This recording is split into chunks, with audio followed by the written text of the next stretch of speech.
Morning. Um, No, I do. my name I is just Justin spoke to him. Moorhead, and I'm the Managing Director of Virgin Islands Capital No, I have Resources. proposals.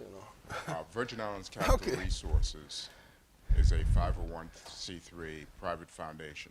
We've been in operation since 1997, founded as a CDFI, a Community Development Financial Institution under the rubrics of the U.S. Treasury's CDFI program. We're also a CDE, a Community Development Enterprise. Initially, we started off as a lender to small enterprises in the Virgin Islands. We are now making a organizational shift where we basically seek to encourage discussion on issues central to small economies. Our initial being from the Virgin Islands, of course, we are concerned with issues to island countries in the Caribbean. These small economies, because of size and limited resources, are particularly vulnerable to disruptive economic occurrences, both positive and negative.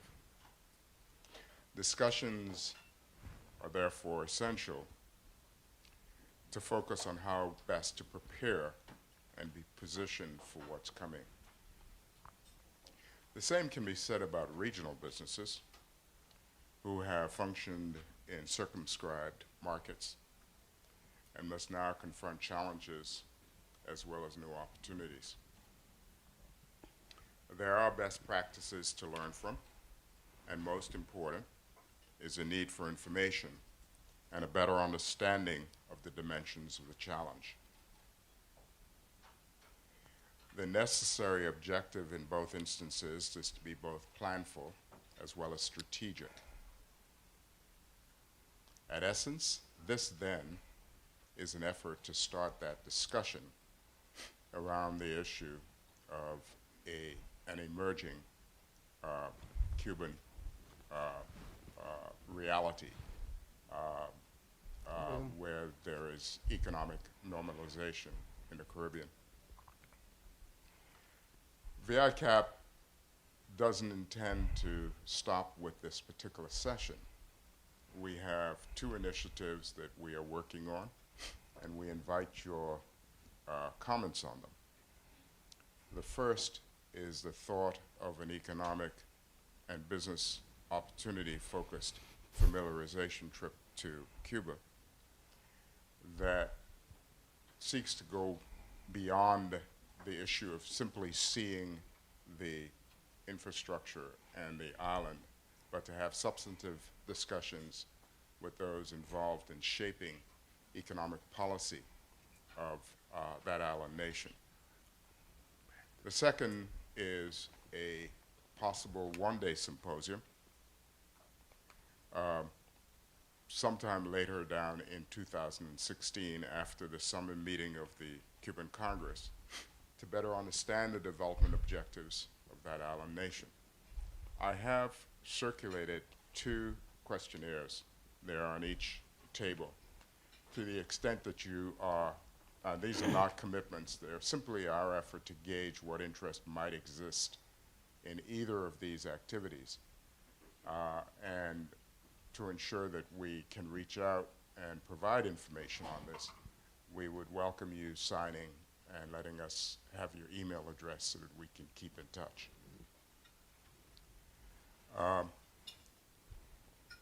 I want to thank CCAA for allowing us to partner with them on this particular event here in Miami. Particular thanks to Sally Yearwood, Gwen Siegel, and Nathan Tubner.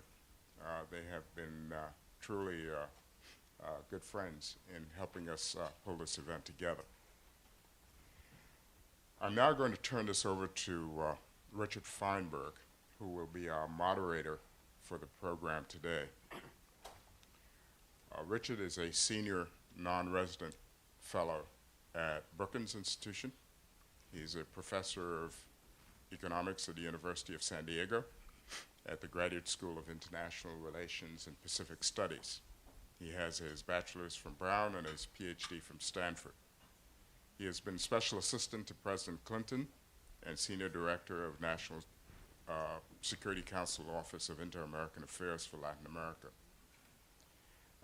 He was the president of the Inter-American Dialogue and the executive vice president of the Overseas Development Council.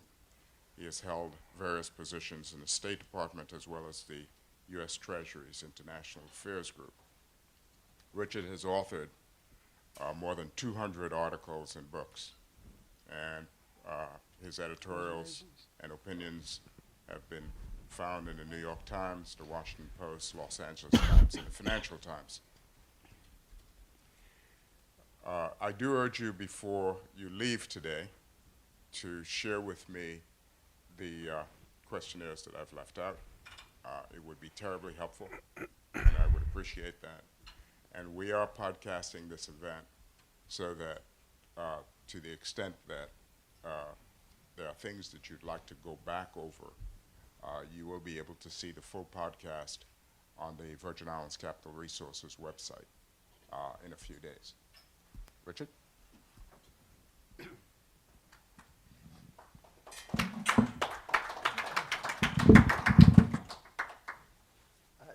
Justin, thanks very, very much.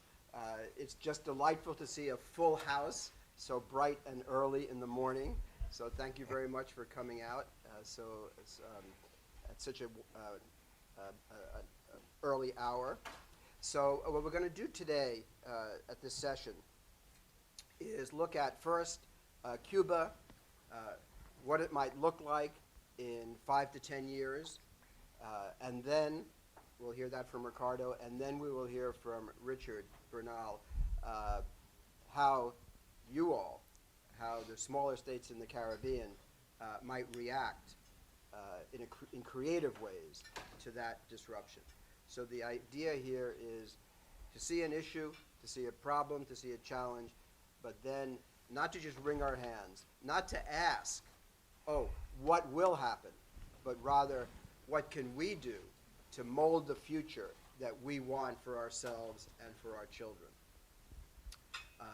That history is not predetermined. History is something that we make.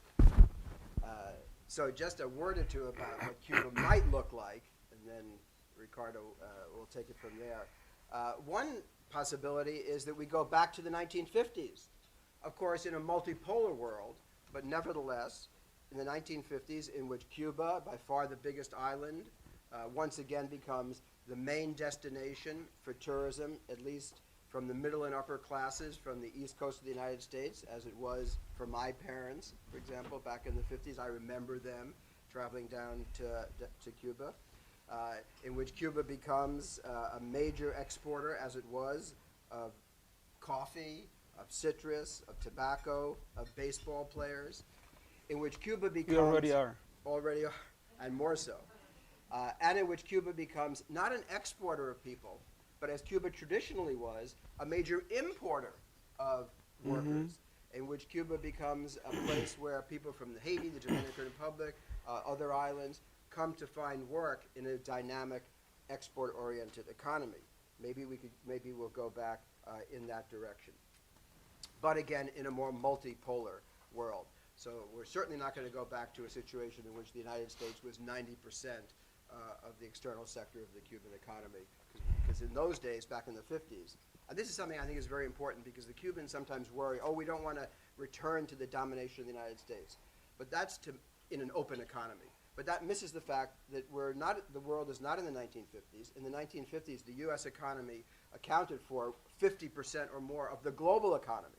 Now we're more at 20% of the global economy, so we are in a much more multipolar world, and Cuba need not worry so much, actually, about being so dominated. So let me just suggest 3 possible scenarios for Cuba in the future.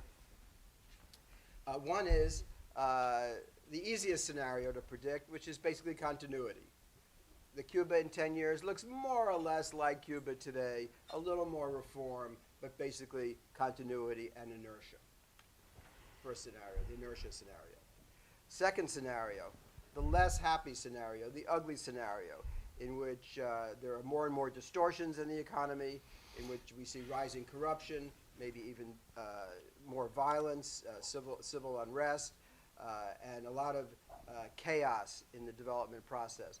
So Havana begins to look like Panama City or Yangon, in which individual developers come in and just wreak havoc, and there's no organization, there's no coordination. The infrastructure fails to keep up with some of the residential development, and it's just an inequality increases. It's just sort of an unhappy outcome for many people.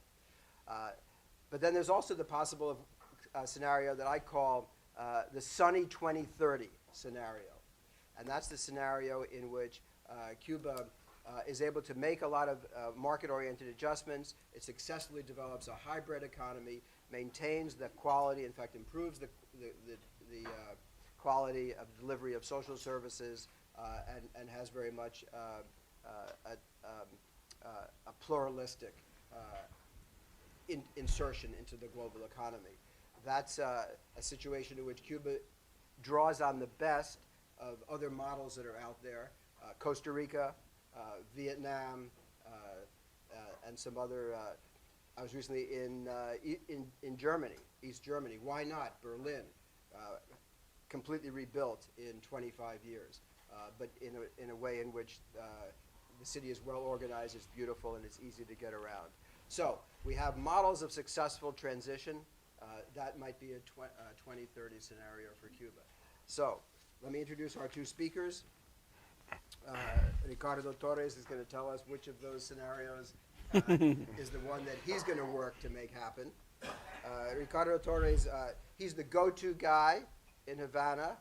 When people want to know exactly what's going on right now in the Cuban economy, people come to talk to Ricardo Torres. So we're very lucky to have him with us. He has a PhD in economics from the University of Havana. He's an associate professor there with the Center for the Study of the Cuban Economy, CIEC. He's traveled around the world sharing his knowledge of the Cuban economy at various elite universities in Japan, Harvard, Columbia. Now we're very lucky that he's at American University in Washington, D.C., so he could easily come here and share his knowledge with us. Very widely published. As I say, we're very happy to have him here. You'll see that Ricardo is very frank. He's very insightful. He's informed. He's an all-around good guy. Thank you. Yes. And after Ricardo gives us a sense of where the Cuban economy is likely to go over the next medium term, the next 5 to 10 years, we will then have from Richard Bernal, and this is what we really want to focus on here, concretely, what can the other islands in the Caribbean do in the face of this major disruption? The challenges, but also emphasizing the opportunities. Richard Bernal is overeducated guy. He has such a long list of degrees here that, educated, of course, first and foremost, University of West Indies, but also at the University of Pennsylvania, the New School for Social Research, Johns Hopkins SAIS, has a long list of degrees, including a PhD in economics and an MPhil in international public policy. But in his professional life, and this is where I've known Richard Bernal for many, many years, he has been the lead guy, not only in the Caribbean, but throughout the developing world, in drawing attention in international forum to the special problem of smaller states. But he doesn't only draw attention to them, he has successfully developed a whole series of policies that literally the global economy now accepts as the rules, the norms that the international economy must address vis-a-vis the smaller economies in the Caribbean and on a worldwide basis. I met Richard through many of his different incarnations, but when he was the lead negotiator for CARICOM during the Free Trade Area of the Americas negotiations, he also took a lead role in negotiating between the CARICOM and the European Union.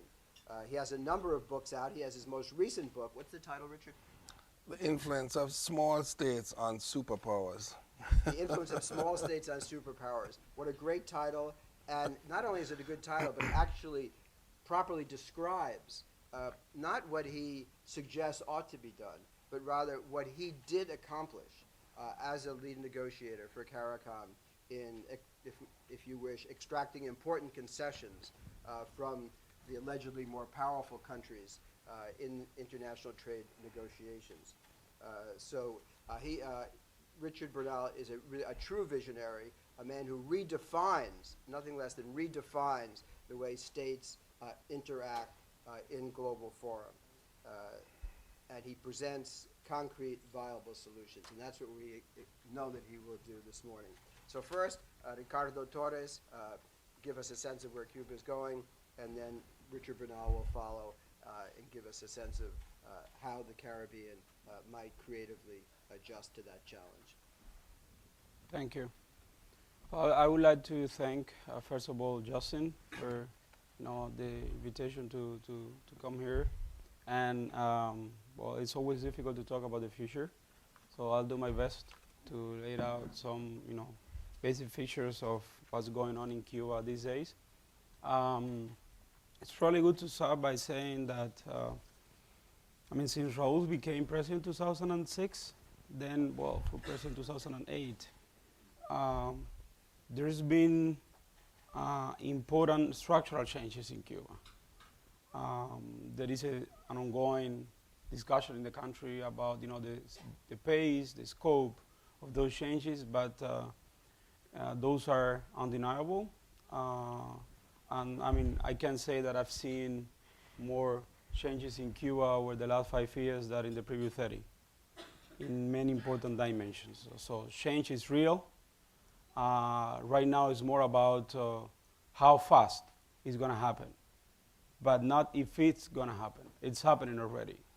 And I would say another important point there is that for the first time in many years, what we are seeing now is an interesting combination of top-down policies, the government trying to address some pressing issues, trying to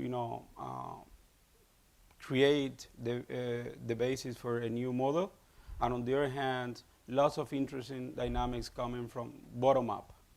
So there's been so now there is more room for the private sector, for cooperatives, and I think they're doing a great job at really grabbing the opportunities and forging ahead.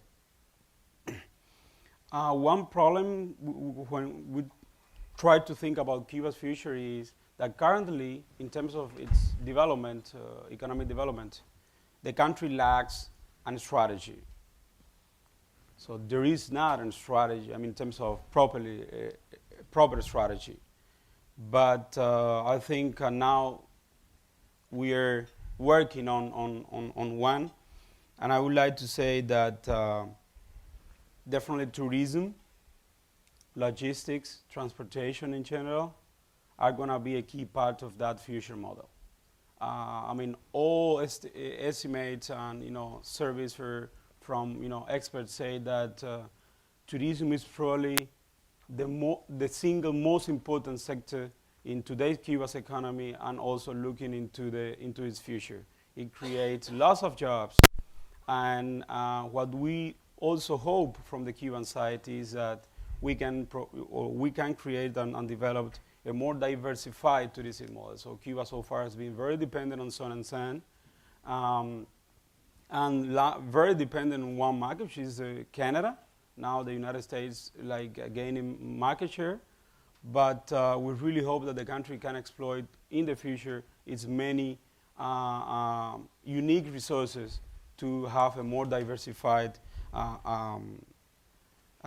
tourism. I would say that when we think about Cuba's future, the U.S. factor is definitely very important. And frankly speaking, none of us can be sure about what is gonna happen in terms of Cuba-U.S. relations. Clearly, what we are seeing now there is momentum.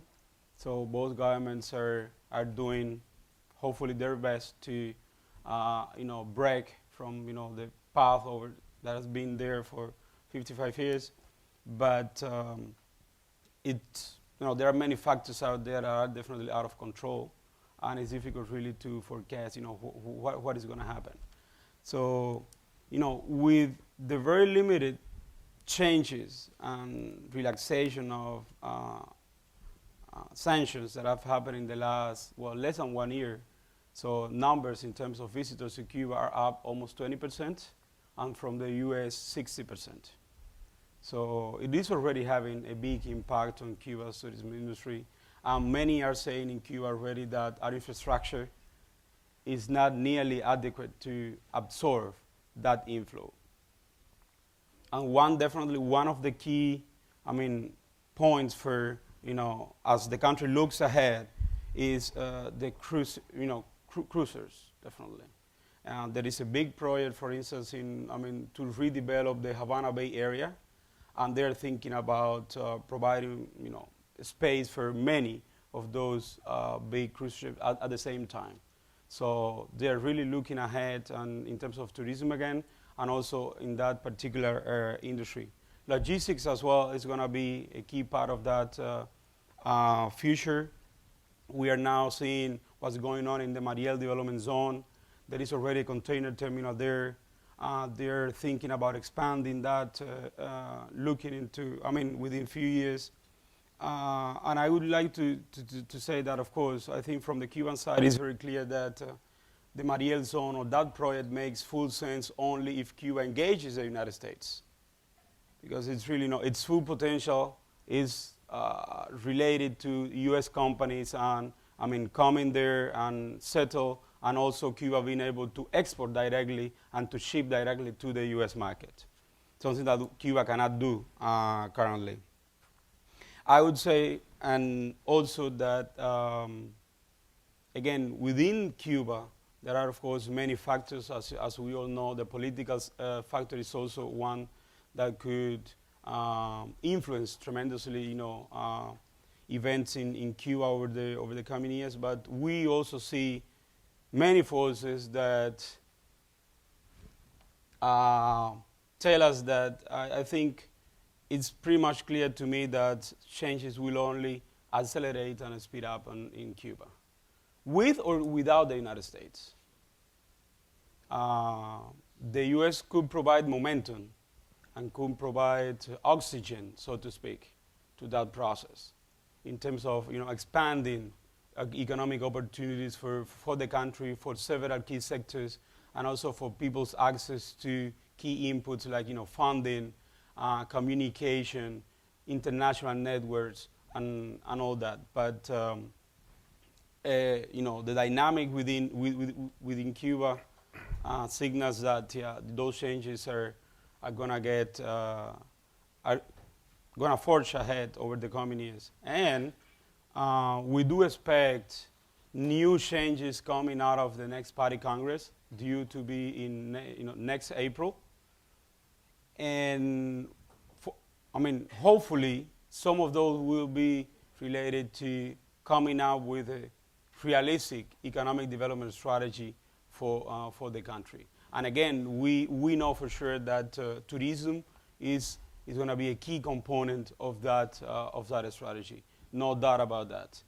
I must say as well, we were talking yesterday a little bit about that the Cuban government shares the concern of some of the small islands in the Caribbean. So, and I think that will be an opportunity for you all, in the sense that they do understand that some of those economies are very fragile. They are not as, or they cannot be as diversified as Cuba could be in the future. So if they are provided with advice and an alternative, they will be very happy to engage all the other small states in the Caribbean to have a common strategy looking into the future. I think that's a key opportunity. As you know, Cuba maintains very friendly relations with most of the Caribbean nations. The Caribbean was key to break Cuba's isolation early in the 70s. That everyone knows that. They are very grateful for that. We are very grateful for that. And it's just a matter of, again, engaging, coming up with a strategy, and again, I think there will be a very welcome reception in Cuba in terms of addressing the legitimate concerns of small states in the Caribbean. But at the same time, we must remind that Cuba is starting from a very low base in terms of its economic development, and there is plenty of room to catch up. So if all, if the stars align at some point, it is not unrealistic to say that Cuba's economy could start growing at a very rapid pace. Some of the critical factors are there. So we talked yesterday about a qualified labor force, some other things. So it's just a matter of creating the conditions for that to happen. And even though sometimes we in Cuba consider ourselves to be small island, small state, but it's true that in the context of the Caribbean, it's by far the largest country. So that could be my first initial. Thank you very much. Before we turn to Ambassador Bernal, one question, Ricardo. So you said that the government, working with economists, many of your friends,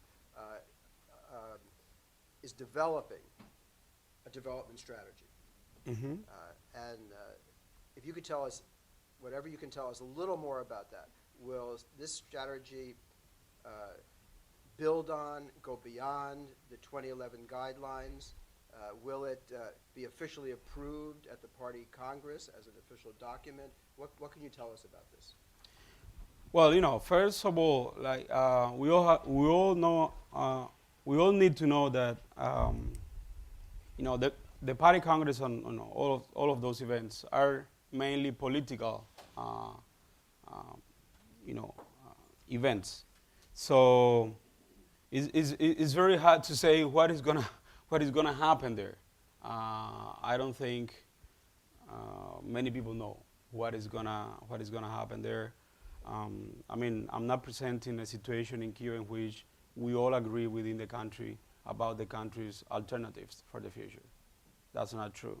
There is discussion, there is debate, there is disagreement over a number of issues. So the outcome will be a compromise of all of those, let's say, trends or opinions. But it is true that one of the,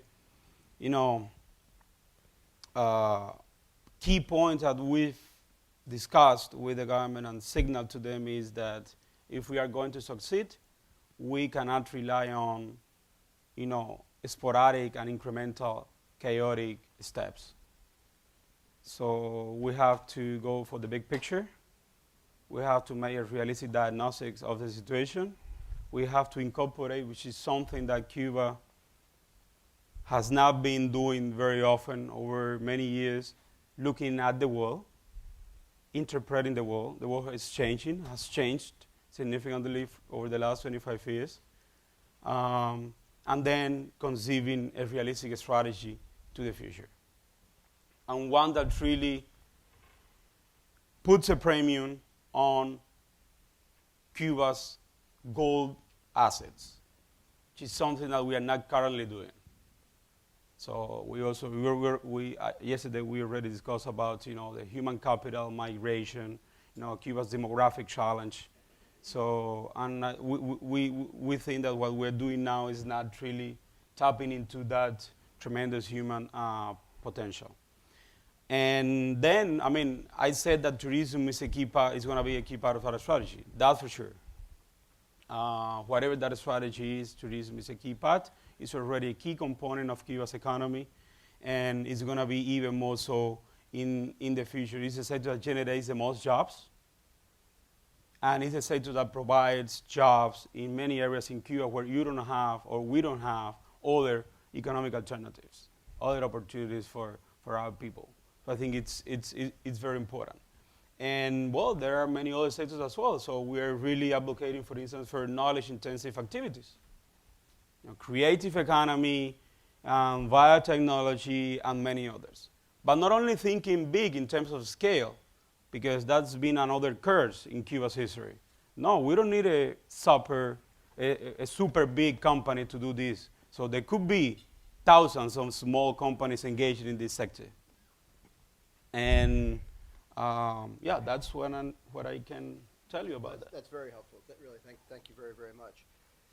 Now, Ambassador Bernal, he's going to help us get started with thinking about what are some of the creative strategies that the Caribbean can adapt in front of the introduction of Cuba back into the regional economy. Ambassador. Good morning, all. I'd like to thank the conference organizers and the organizers of this panel because I think it is particularly timely that we take the discussion about Cuba and the regional economy from the level of broad concern and the mooting of opportunities to specific policy measures. I thank Richard for raising expectations, which I hope I can meet. I'm making 10 points in 3 sections. First, 3 comments about the context in which we find ourselves, 2 comments about the nature of small economies, and then 5 policy recommendations about how we should move to tangible policy measures on a timely basis. The first 3 points on the context is that Cuba is both an opportunity and a challenge, and we must see it in that context. There are areas in which Cuba is going to pose increased competition, and the rest of the region is going to have to find a way to survive and hopefully thrive against that competition. But Cuba is also an opportunity, and we must not fail to recognize that small economies have skills, services, and goods which are internationally competitive and which it can offer to Cuba. So I see synergies, and I would end on this point by saying many of the issues that we see as challenges now are really opportunities if we approach them in a constructive, innovative, and proactive way. Second general point is that we live in a globalized world, and change is the only thing we can be absolutely sure of. The world is constantly changing, which means if you stand still, you'll be out of business. If you don't move fast enough, you'll also be out of business. The reintegration of Cuba into the regional economy and its increasing involvement with the global economy is just another aspect of change. And it poses the same issues that result from China's emergence or developments in Brazil. It means more competition and more intense competition.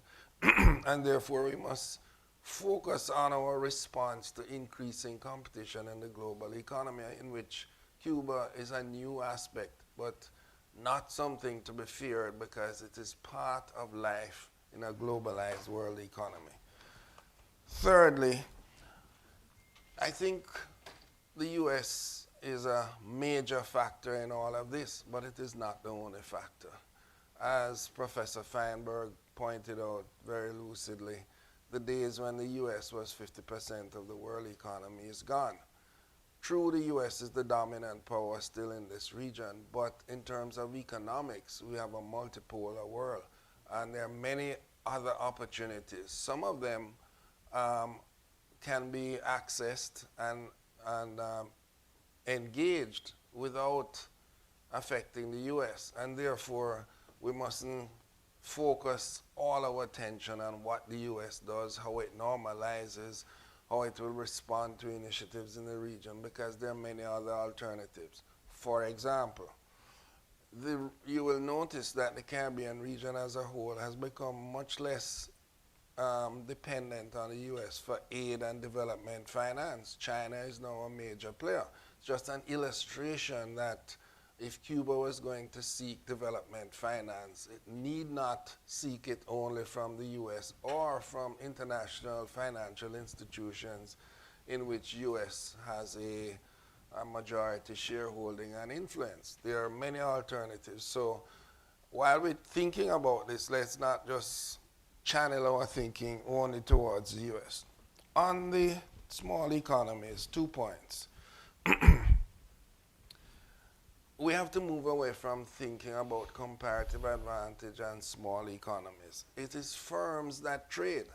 And what small economies have demonstrated is that they do produce firms which are internationally competitive and which can find niche areas in the global economy.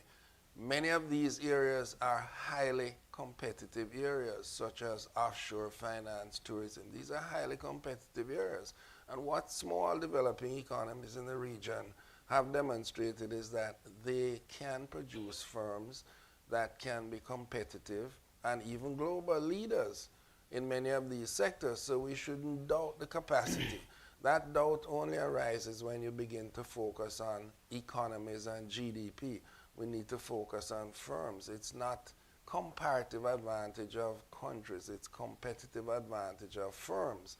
And this is one of the areas that gives me encouragement. The second thing is that when you think about opportunities, again, we have to move from the macro to the micro level. We have to disaggregate the global global value chains and find the areas in which we can be competitive.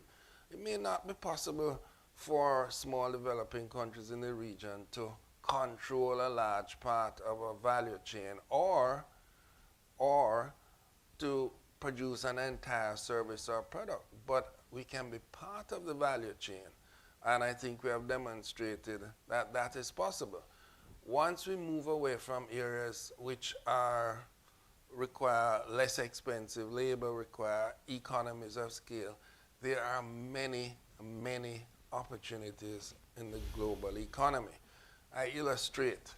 And here, we shouldn't worry about governments identifying and picking opportunities. The private sector will find that opportunity, both the local private sector and foreign investors. I cite a simple example. 30 years ago, when the medical school in Grenada started, it was not taken serious as a possibility for viability. It has now reached a stage where it is accepted by all the standards in the US, and it is a model which other countries are following. St. Kitts, 20% of its GDP is generated by a university there. So there are always opportunities. We are not going to pick them in this room. Our entrepreneurs, our foreign entrepreneurs, will find those opportunities. What the Caribbean has is it has its creativity and its human resources, and those are the vital issues. Now, specifically, what should the smaller economies do? First of all, I think that speed is essential in the response. One of the problems with an economy, which is an aggregation of small firms, is that these firms sometimes become risk averse because they're small. A simple mistake can eliminate the firm, whereas a large multinational corporation can absorb several mistakes and continue to move. We have to find a way which allows these firms to move quickly, and this is where governments can learn something from the Asian model and facilitate these firms. But the key thing is we have to move now. Opportunities are the most perishable thing in the global economy. Everybody is going to see the opportunity that we see in the Caribbean, and therefore how quickly we move is going to be critical to taking advantage of the opportunities which emanate from Cuba's reintegration and other developments in the global economy. So that's the first thing, which is governments need to respond quickly. Secondly, where you have economies consisting of small firms, even small multinational firms like Sandals, strategic business alliances become critical. If you can't beat them, join them. In other words, you don't have to produce the whole product or the whole service. What you want is to have strategic business alliances with people who can complement what you have to offer. And therefore, these alliances, I say, don't beat them individually, join them. In addition, these business alliances are critical because they can enhance all the participants. For example, strategic business alliances in tourism could allow the Caribbean, defined to include Central America and Cuba, to have more leverage when negotiating with, say, cruise shipping companies about terms and conditions, whereas an individual country may not be able to do that. Collectively, this is possible. And I'd like to suggest that tourism, with its challenges, is likely to be the industry which will integrate the Caribbean. I see many common challenges. I see many complementarities, and I think that tourism is the thing that's going to pull the Caribbean basin economy together as a single economic space. What governments need to do is to remove all the barriers to the movement of capital and labor, not just goods and services, because this is what is going to allow a common economic space, allow economies to be taken advantage of both scale and scope. A third thing is that we need to rethink what we define as the regional economy and to find new institutional arrangements which encompass more nations, because as we enlarge what is the regional economy, it becomes more attractive to foreign investors and to trade. But critically, it allows greater leverage to be exercised. Just think the addition of Cuba and the Dominican Republic to CARICOM would more than double the size of CARICOM and would make CARICOM a much more attractive proposition. I mention that because what we're seeing is huge transnational multi-nation trade agreements, such as between the US and Europe, between China and the rest of Asia. I think this is a trend. If you're very small, you're not going to be of much interest to the global economy. But an enlarged Caribbean becomes a critical economic mass which would generate opportunities not only internally, but begin to be more attractive as a global site for production and investment. At the political level, the fourth thing I would suggest here is that the addition of Cuba will change how we think about the politics in the region. It will enlarge a critical political mass and increase the leverage which can be exercised. I mention this because Cuba, though it is the largest economy in the region, has many of the structural features of smaller economies and face many of the same challenges, because Cuba may be larger than the rest of the Caribbean, but on a global scale it's a small economy. And therefore, if we come together, we can begin to mediate the encounter with globalization and to adjust the terms on which we engage. And there are many issues ranging from developing country debt, market access, climate change, where this kind of cooperation in negotiating with larger, more powerful countries and blocks of countries and increase the voice of small countries in the Caribbean region in global institutions like the WTO, where Cuba faces many of the same issues as the other small economies. So together, at a political level and a diplomatic level, we can help each other.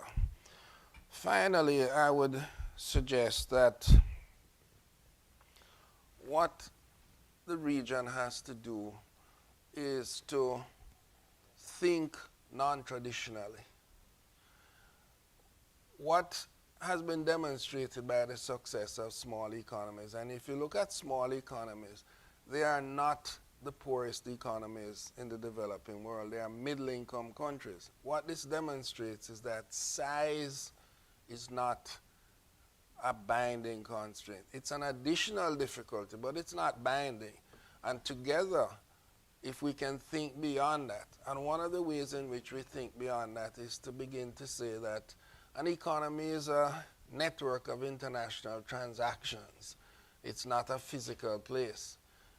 If we enlarge the regional economy and to take that understanding of it to encompass the diaspora, you're no longer talking about the same GDP. What happens in the Caribbean is the lower end of the GDP spectrum of a Caribbean nation, a Caribbean transnational economy, which links through transactions, remittances, investment, etc., export of goods, links that. And if we can utilize that, we become even more influential, because you're talking about a considerable amount of capital owned outside the region, higher incomes among nationals who are integrated in every sense in our economies on a daily basis. And therefore, we have to think beyond the limitations of integration among economies in the region, but to think of the Caribbean economy as a transnational network of transactions. Very important, because many of the things we say we are short of in the Caribbean resides in the diaspora economy. Capital, human resources, etc. And if we can tap those into the process, and perhaps the way to do that is to do it on a regional basis, then I think that we can think beyond the current scenarios. I don't think that what is going to happen in the future in the Caribbean or in Cuba is going to fit into any of the existing models. I think that this is going to be a unique experience. And what the Chinese model demonstrates is that there's no one path to development. You can't transpose models. We have to find our own models. And therein lies my confidence, which is the confidence in the creativity of the Caribbean people, which we may not have shown as fully as we could in the economic sphere, but in every other human activity, we have demonstrated that capacity, and I see no reason why it should not also apply to entrepreneurship and economics. Thank you. Richard. Really, that was brilliant and so rich. I feel we should all take 3 or 4 minutes of silence to just digest.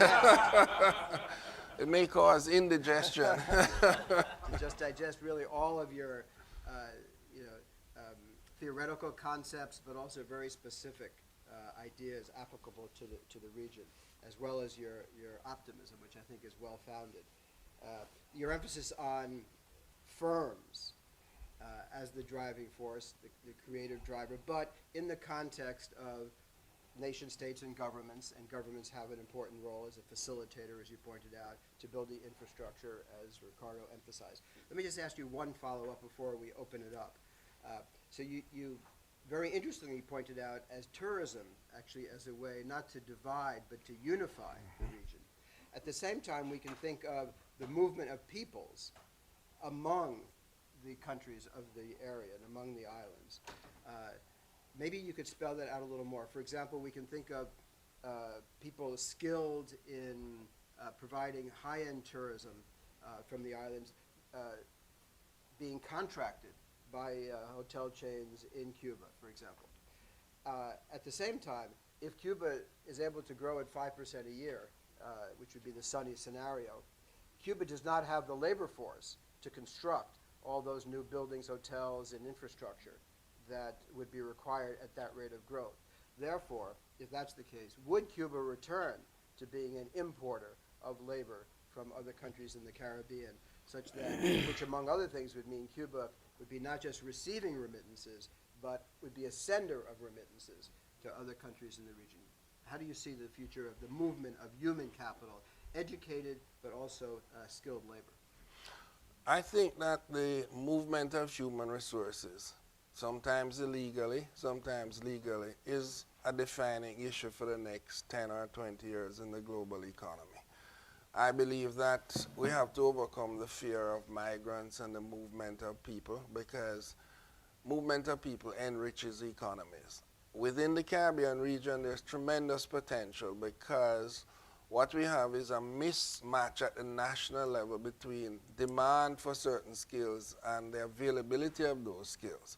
And I suggest two things. For example, Cuba could easily continue to export, to the benefit of both Cuba and the Caribbean, medical personnel. Whereas I think that as you move to private sector economies and you move beyond small individual enterprises, you're going to need management. And what Sandals' operation in Cuba demonstrates is that Sandals provides marketing, which is the experience of being in a capitalist private sector economy at a global level, and it provides management. But everybody else there is Cuban, and therefore there is a possibility for the circulation of labor. The Caribbean certainly needs more medical people. Cuba has expertise in agriculture, etc.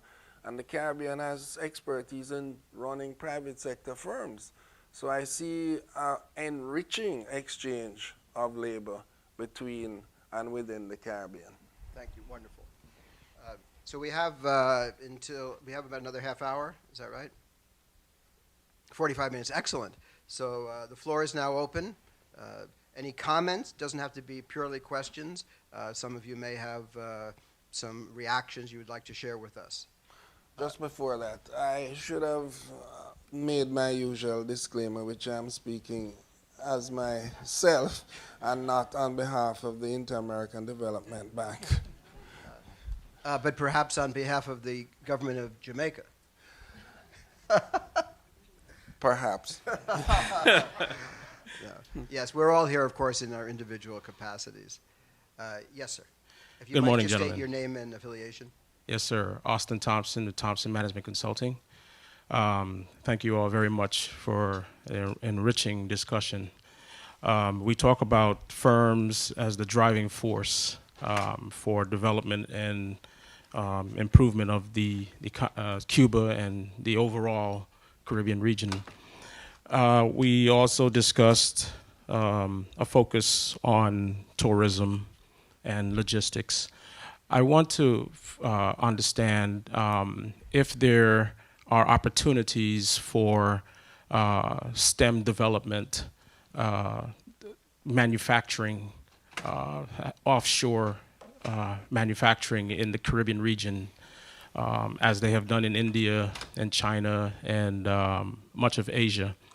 What are the opportunities for some of these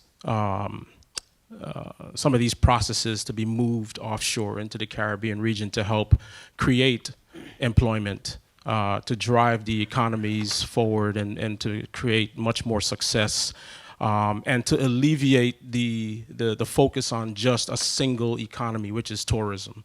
I've often said that, hurricanes and natural disasters create calamities when they occur, and tourism is always hit. And we saw that with the economic downturn and the reduction of cash into the Caribbean and the region. So I think in moving forward, I would like to see, or I'd like to get an understanding of if there's going to be a focus on technology development and manufacturing, in addition to tourism and some of the common industries that we're used to. Thank you. I know that there are already Cubans in Havana who are contracted by international companies to develop various forms of software. I mean that some of them go back and forth to Miami and Havana and work developing IT. So some of that has already happened. Maybe you could give us some thoughts in that regard.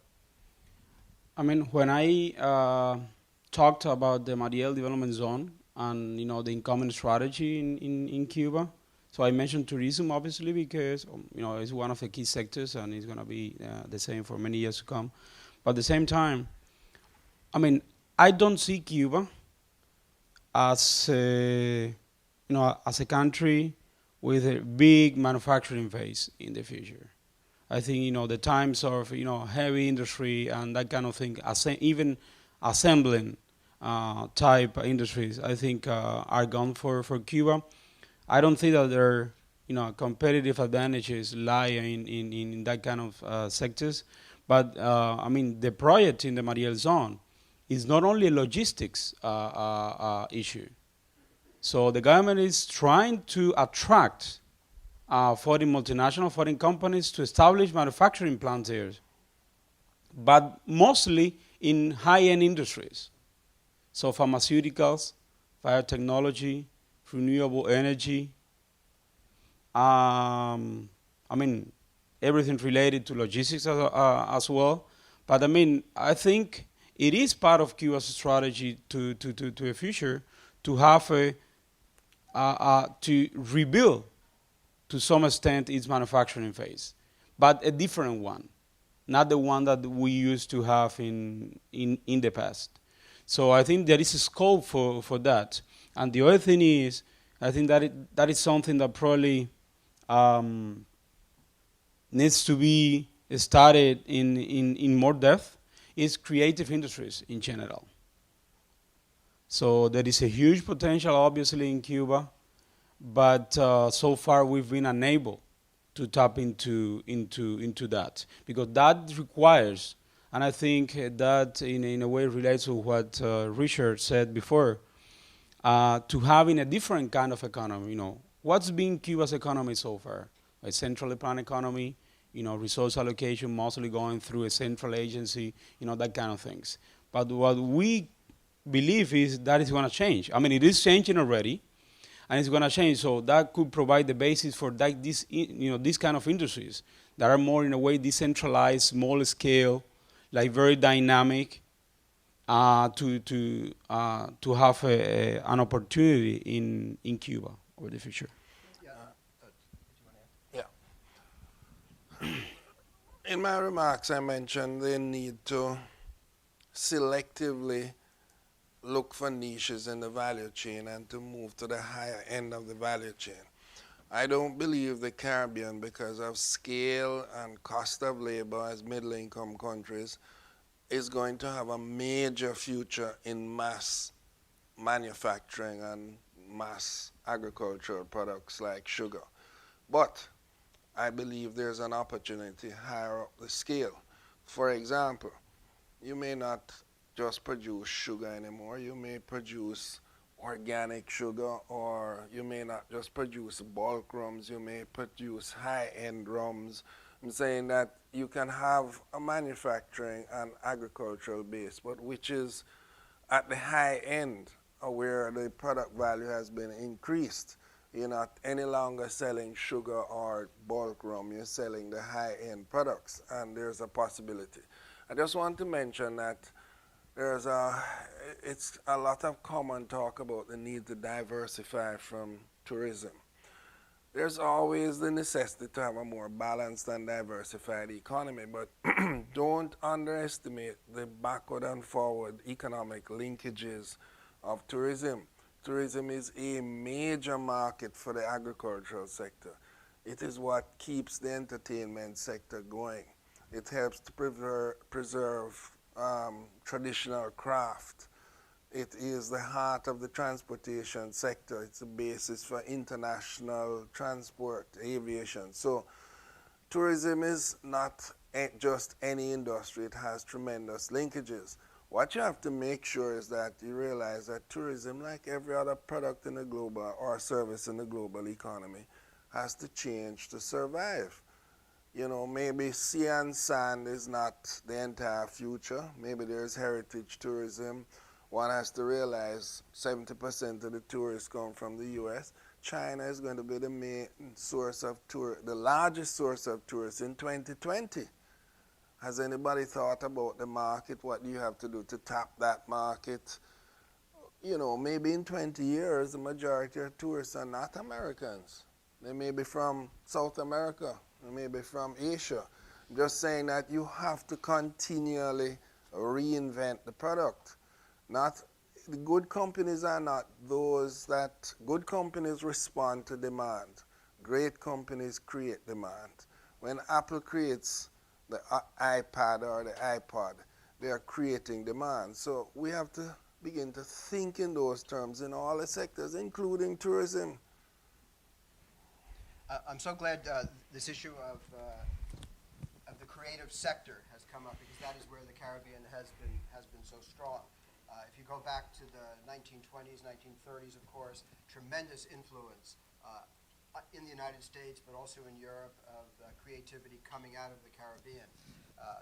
Sony recently went to Cuba and has purchased the rights to market the archives of Cuban music, as just one example of, I think, the wave of the future that we're going to see, in which I would predict if the first great renaissance of the links between Cuba and Harlem and the U.S. economy occurred in the 20s and 30s, we may be about to see a second renaissance in which Caribbean culture has an explosive impact on global culture. And these days, in a marketing sense, this all comes under the broad rubric of entertainment, which is the most rapid growing sector in the economy today. And by entertainment, we mean everything from movies, music, sports. People, the middle classes with more and more disposable income, spend their money on entertainment broadly May I defined. make a comment? And so why can't that be, the Caribbean be very much a part of that? If you look at South Korea, by the way, K-pop, those of you who spend some time in Asia, you will see that Korean popular culture is sweeping throughout the developing world of Asia. And that was done as a conscious policy by the government of Korea to develop K-pop as a brand for Korea and also as an export product. Why couldn't the Caribbean as a whole think into the 21st century what will be Caribbean C-pop, aimed at not so much necessarily the industrial world, but at the other developing countries, including China. Do you want to add to that? Yes. Two comments.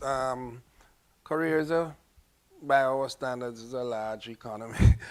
But I just cite the example of Jamaica as a small place, less than 3 million people.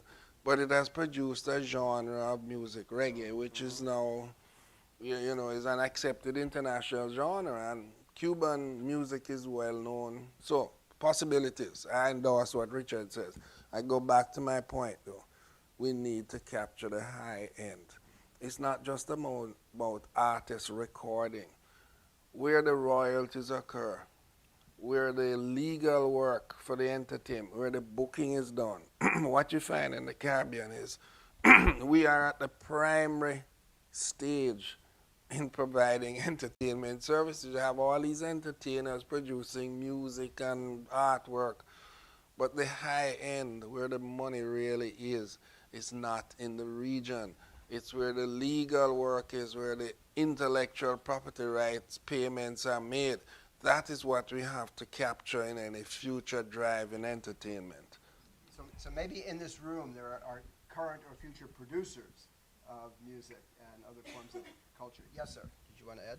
Yes.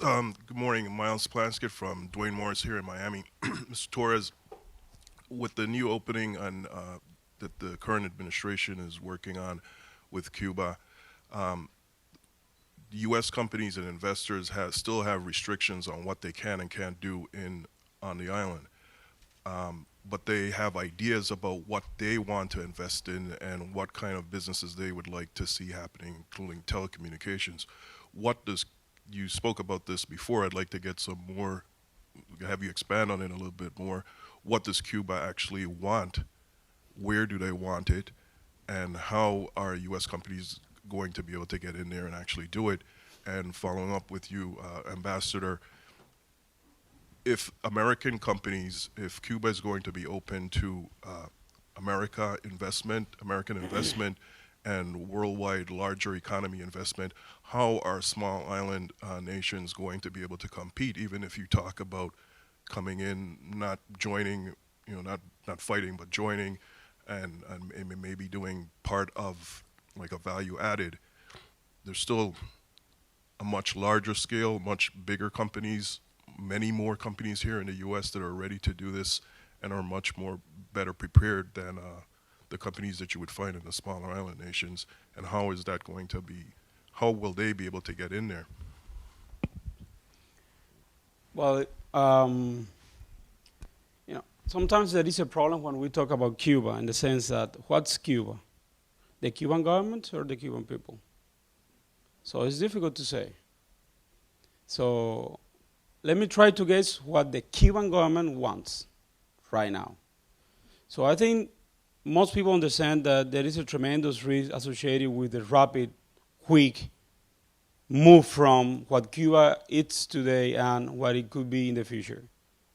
So most people tend to favor a more gradual, a smooth transition towards an economy where the market and private ownership and all that is more important. So I would also want to say that as long as we can implement the policies, most people in Cuba also would like to see Cuba having a more diversified external portfolio. I mean, not becoming overly dependent on the U.S. again. And I think that's an opportunity for the Caribbean region. So we just talked about tourism, Cuba trying to diversify, as a destination, not sun and sun, but eventually moving towards other higher-end activities. And I think the Caribbean has some unique skills in those that could be combined with Cuba's ambition to have a more sophisticated tourism. The same can be said about shipping eventually, logistics. The same can be said about finance. So Cuba's financial sector it's in the Stone Age right now. Of course, it's a very close economy, centrally planned, and all that. But we know that we need a different kind of financial system. Many of those changes, of course, are contingent on the U.S. eventually fully lifting all restrictions on Cuba. But what I'm saying is that there are opportunities for the Caribbean in the sense that they could provide, team up with the Cubans to advance in all of those fronts. Again, many in Cuba see the U.S. both as an opportunity and as a threat. Remember what Richard mentioned about Cuba going back to the 50s. That idea of becoming again too dependent on the U.S., it's something that I think the government and many of us are willing to work to avoid that scenario. And I think there is an opportunity for the Caribbean. And no doubt Cuba is becoming and will become a much more open economy in terms of trade and investment. That for sure. But it doesn't mean that it has to be only the U.S. The problem is that there are many factors that tell us that the traction between Cuba and the U.S. is very strong. I mean, even without normal relations, formal relations, almost no economic exchanges between Cuba and the U.S. Already in the U.S. originates a significant part of Cuba's external income through remittances, payments for telecommunications, and many other things. Imagine what could happen when all of those restrictions are lifted. And I think, just in closing, I think the region in general, that of course can be said about other countries, but the region has something to offer to Cuba as well. To the Cuban government in the sense that it's implementing policies, which is, you've been living in a market environment for a long time. We haven't. And it's not obvious how the country deals with many of its challenges in a different scenario. So you could provide for that as well. But there is a need, in my opinion, a clear need for a strategy. It won't happen spontaneously. on either side.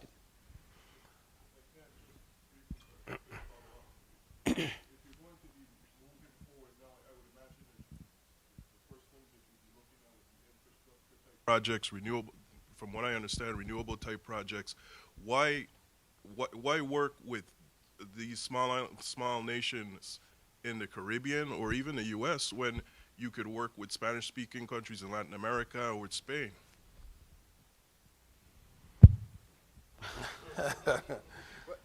If I could add which is one quick Yeah. point here. It's the very conscious policy of the Cuban government to have a diverse source Yeah. of partners. That's stated very clearly in all their documents. In other words, they're not necessarily looking for the most efficient project, necessarily. That's an aspect of choice, but also they consciously want a geopolitically diversified group of economic partners. And that's one way for the Caribbean where there already are good diplomatic relations, for those diplomatic relations to be built upon in the economic sphere. I mean, I just want to reinforce that. I mean, basically, so there is an intentional policy of diversifying the country's external portfolio.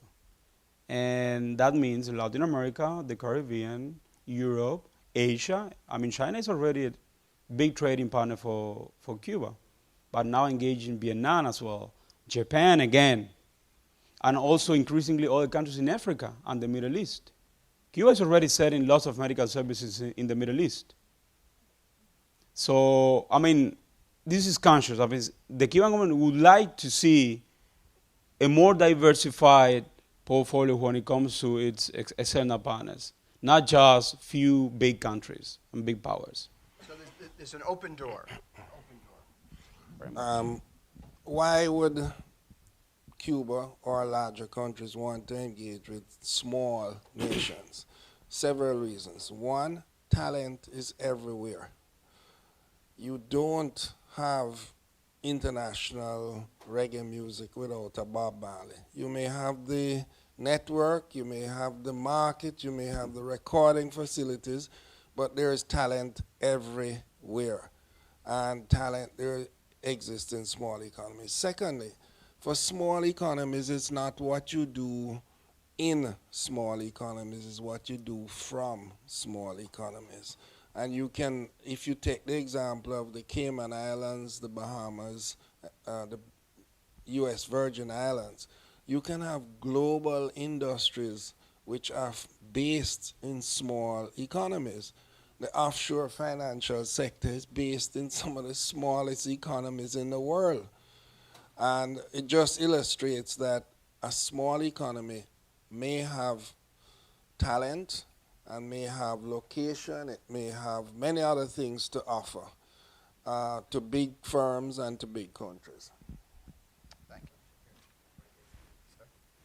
Simmons Chase with the Cuba Journal. 30 or 40 years ago, there was clear visibility on growth in tourism in the region and investment, and today all the countries in the region are benefiting from that. Today, there is a similar elephant in the room, and that is that the United States spends 18% of its GDP on healthcare and produces the worst outcome in the industrialized world. It is an outrage that we can't solve this problem. I foresee an opportunity, a massive opportunity, to help solve this problem. It requires a human touch. So for Cuba, with some remarkable strides in healthcare, is that part of the plan, a tangible part of the strategy, or is it just a bullet point? And it's also a question for the region. Great question. Let me say what would revolutionize healthcare throughout the Caribbean basin would be if Medicare could be if you could use your Medicare coverage outside of the United States, which is not currently the case. That would be the key economic reform. So my advice would be for the Caribbean, broadly writ, to ally with various U.S. medical providers to open up Medicare to overseas expenditures. That would be transformational. in the early 90s, I wrote an article, published an article on the globalization of the healthcare industry. I just summarize it because it's still valid, which is the US has high cost healthcare. It has an aging population. It therefore has a need to find a more cost effective delivery of healthcare. The Caribbean, Cuba especially, but not only Cuba, countries in the Caribbean provide a major source of doctors and nurses to the US. It would be more cost effective. The industry is concentrating. A few firms are dominating the chains of hospitals. The next step is to go global. It's going to globalize, and the Caribbean is a logical place. It's close. It has cost-effective, high-skilled medical labor. It has a great climate. It has synergies with retirement homes. The average age of a cruise ship passenger is an older person, and therefore healthcare availability becomes important. What will go offshore first will not be the high end. It won't be heart surgery as has gone to India now, but it will be a gradual phasing out. And what will drive this is cost. It's not so much about Medicaid first making the break. Private insurers are going now. In the US, they tell you which doctors you can go to. Shortly, they will tell you which doctors you may go to in the Caribbean. You want heart surgery, and your provider says, well, the most effective place to do it is in Havana or Montego Bay. That's where you go. Here's the example. When the British system is overloaded, they send people over to France. So what's going to happen is private sector industries, not the government, is going to globalize healthcare. What has to happen is the Caribbean needs to move quickly to put the facilities in place for investors. The portability of healthcare is coming. It's going to be driven by the insurers themselves. And, this is going to happen, but we have to position for it because India is positioning for it, Mexico, the Philippines, etc. Johns Hopkins has a branch in Singapore and in Dubai. It's coming. Next step, Johns Hopkins, Montego Bay, or Havana, or Bridgetown. Yeah. Costa Rica's already doing some of Yes. this, by the way. Yeah. Yes, ma'am. Okay. It's on. Good morning. I'm Myron Jackson, Virgin Islands Legislature Senator. Throughout the forums that we have been involved with, the discussion of the importance of cultural heritage has gotten some discussion in several of the forums.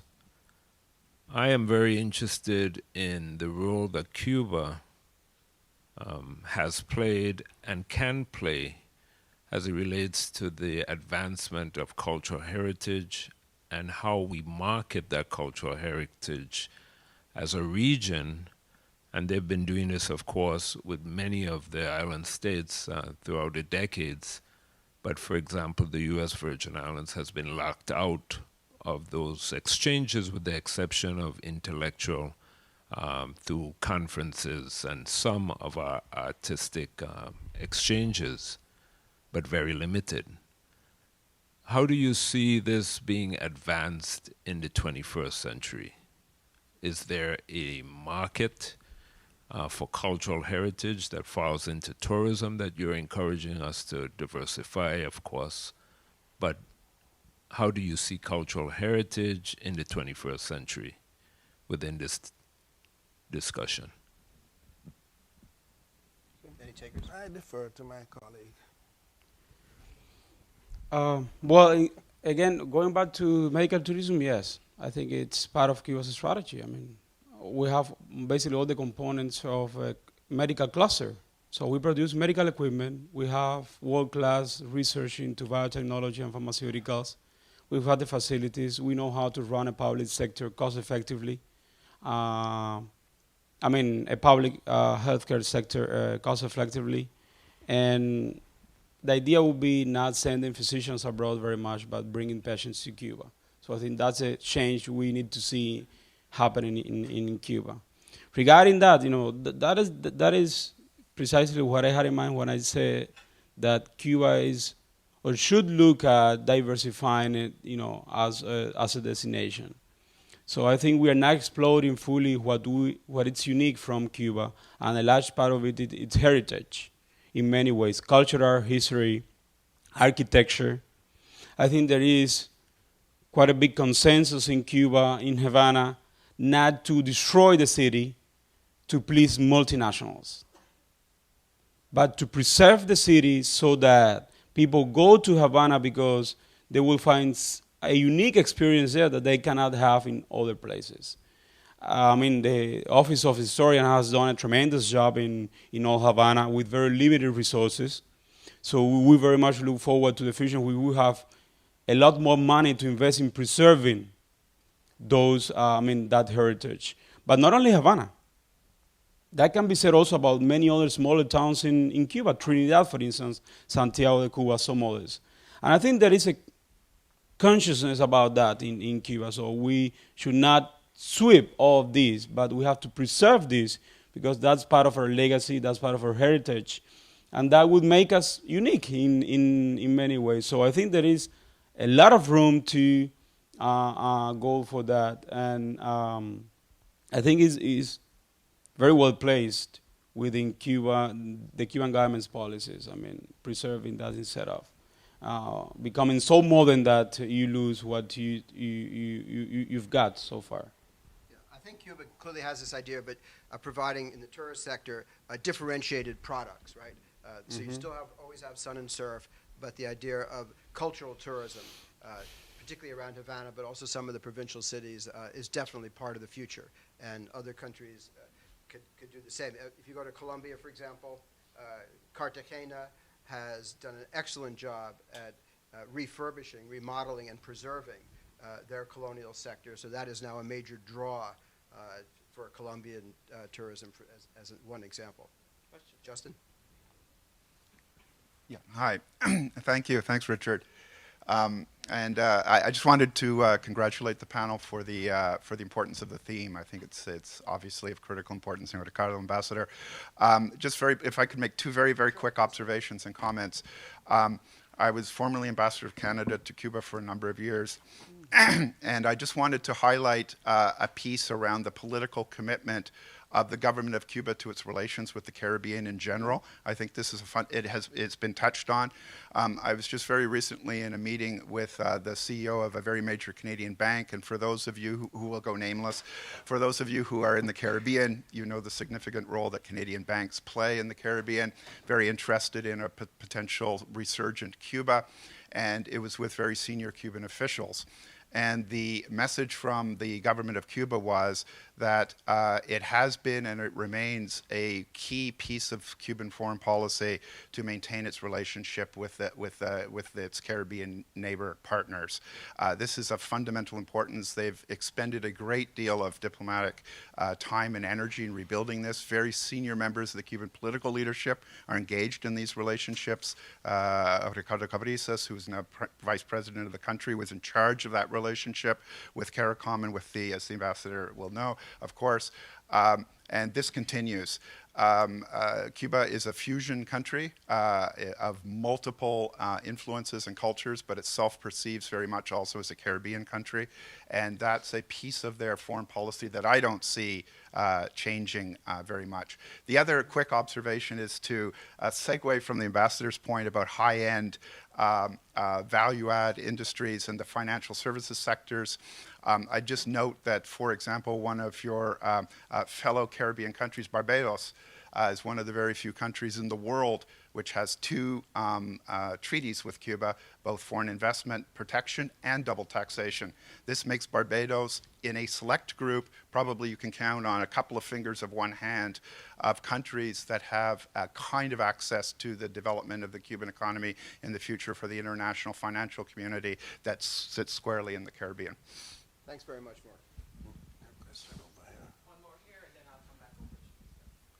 Good morning. Donna Christensen, former Congresswoman from the Virgin Islands. I wanted to follow up one on Senator Jackson's, just to ask, because in the interest of taking advantage of the opportunity and talking about tourism and cultural tourism, is anyone looking at the connections in the heritage between the different islands so that the Caribbean would be able to talk about us as a whole and look at, for example, Nevis and St. Croix and Alexander Hamilton? And is anyone looking at that? My other question was partly answered. I'm really gratified to know that Cuba is looking at the Caribbean and the ties that have been there for many years, and noting and being concerned about the interests of the smaller islands. But is anything, maybe following up on what the previous questioner asked, what is happening to solidify that? What is happening to actualize the relationship, to put it in nuts and bolts, bricks and mortar? Maybe this is a task for all of us. How about that? Yeah. So Yeah. what would be the next step? The next step would be for people here in this room to take your insight and to think about how to turn that into workable programs. My question is for Ambassador Bernal. Ambassador, you identified a number of steps in the process which the island nations of the Caribbean need to take in order to transform the challenges into opportunities if they were going to, not going to, have the normalization of Cuba-U.S. relations impact them negatively. And among those steps, you mentioned speed, the need for governments to respond quickly. You mentioned the need for government to remove barriers, such as the movement of labor and capital. And of course, you talk about engaging the diaspora regionally, a regional approach to tap into capital, brain power, etc. I've heard you say these things before, I think 15 years ago. And I covered you in... He was right then and he's right now. Thank you. No, what I want to know, are you Your satisfied? comment is about the region, not about my own thinking. No. It's about the region, because the question isn't. I haven't asked the question yet. The question is: are you satisfied that over that period of time, Caribbean governments, and by extension to whatever extent the private sector could have done better, are you satisfied that the governments have taken measures to? And you can answer as Ambassador Bernal and not as perhaps a representative of the government of Jamaica.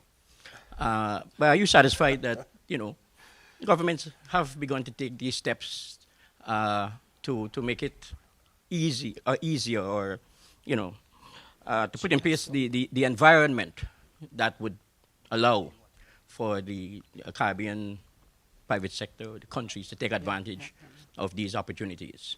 And if you agree that they have, or that they haven't actually, do you think Cuba, the possible opening up of U.S.-Cuba relations will knee-jerk Caribbean governments into taking these steps? Let me suggest that we use that excellent and broad question as a segue into an opportunity for both of our panelists to offer some final thoughts as we wrap it up. Want to start? Ricardo.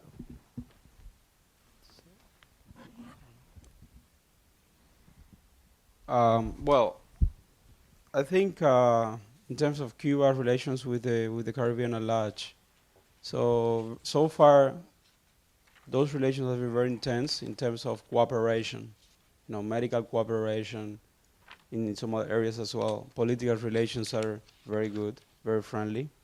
What's missing there is the economic component. I think we have to build up on that previous experience and provide for that to happen over the coming years. And eventually, what's going on with the U.S. could provide the final incentive to say, okay, we have to move, and now is the time to do it. And again, there is a lot of interest from the Cuban government to team up with its Caribbean partners to forge a common agenda. I have no doubt about that.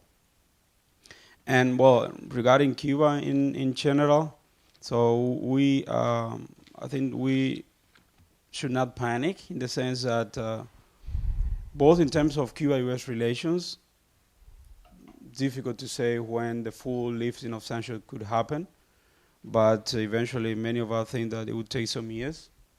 We are already seeing there are some practical issues.